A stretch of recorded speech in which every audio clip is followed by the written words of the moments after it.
सुंदर वन जंगल जितना हरा भरा था उतना ही खूबसूरत भी था। टोनी चिड़िया अभी इस जंगल में नई नई आई थी। उसे ये जंगल बहुत पसंद आया। उसका इस जंगल में किसी से कोई परिचय नहीं था और उसके पास रहने पसंद आया। उसका इस जंगल में किसी से कोई परिचय नहीं था और उसके पास रहने के लिए कोई घर भी नहीं था। वो एक पेड़ की डाल पे बैठ के सोचने लगी, ये जंगल कितना प्यारा है, यहाँ कितनी शुद्ध हवा चल रही है और शांति भी है। हमारे जंगल में तो शहर नज़दीक होने की वजह से बहुत ज़्यादा प्रदूषण है। क्यों ना मैं इसी जंगल में एक छोटा सा घर बना लूँ और यहीं रह जाऊँ। अब मेरा तो इस जंगल को देख के अपने पुराने घर जाने का मन ही नहीं कर रहा। कुछ दिनों की मेहनत के बाद चिड़िया ने एक प्यारा सा मोबाइल का घर बनाया। वो घर बहुत ही प्यारा था। नदी पर पानी पीने आने वाले सभी पक्षी उस घर की बहुत तारीफ करते थे।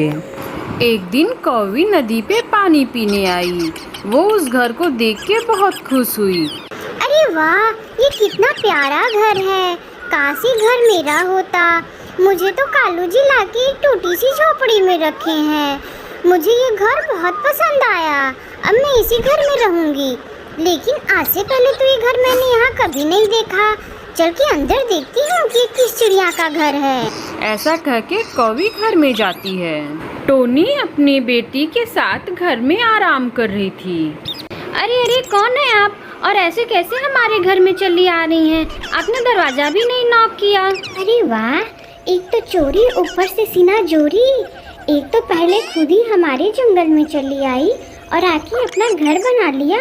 ऊपर से मुझसे कह रही हो कि मैं तुम्हारे घर में कैसे चली आ रही हूँ। देख के तो तुम हमारे जंगल की नहीं लगती हो। तुम किसी बाहर जंगल से आई हुई हो और किसे तुमने पूछ करके यहाँ पे घर बनाया। ये हमारी जमीन है। तुम्हारी हिम्मत कैसे हुई हमारे जमीन पे घर बनाने की? चलो जल्दी से निकलो इस घर में से। ये जमीन हमारी है और ये घर भी हमारा है। अरे ऐसे कैसे? ये जमीन आपकी है और ये घर आपका है? इस घर को मैंने बहुत मेहनत से बनाया है। और ये जंगल है। जंगल तो सभी पशु पक्षियों के लिए होता है। उसमें ये नहीं है कि नहीं ये आपका है, ये मेरा है। और मैं ये घर खाली क्यों करूं? मैं ये घर बिल्कुल खाली नहीं करूंगी। आपको जो करना है आप कर लीजिए। अच्छा, ये बात है। तुम हमारे जंगल में हमी से दादागिरी कर रही हो। रुको, मैं अभी कालू जी को लेके आती हूँ। जब कालू जी तुम्हें इस घर से बाहर निकालेंगे तब तुम्हें समझ में आएगा।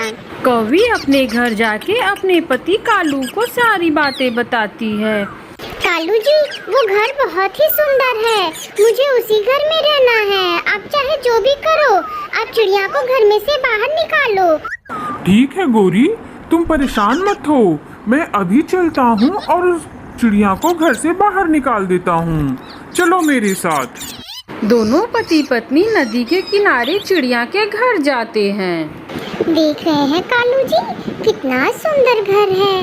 चलिए हम चल के चिड़िया को बाहर निकाल देते हैं। हाँ सुंदरी, चलो चलते हैं।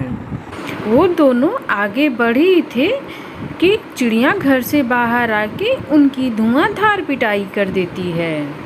कालू और उसकी बीवी किसी तरीके से अपनी जान बचा के भागते हैं वहाँ से। अब उन्हें एक अच्छा सबक मिल चुका था कि बिना किसी गलती के किसी को परेशान नहीं करना चाहिए।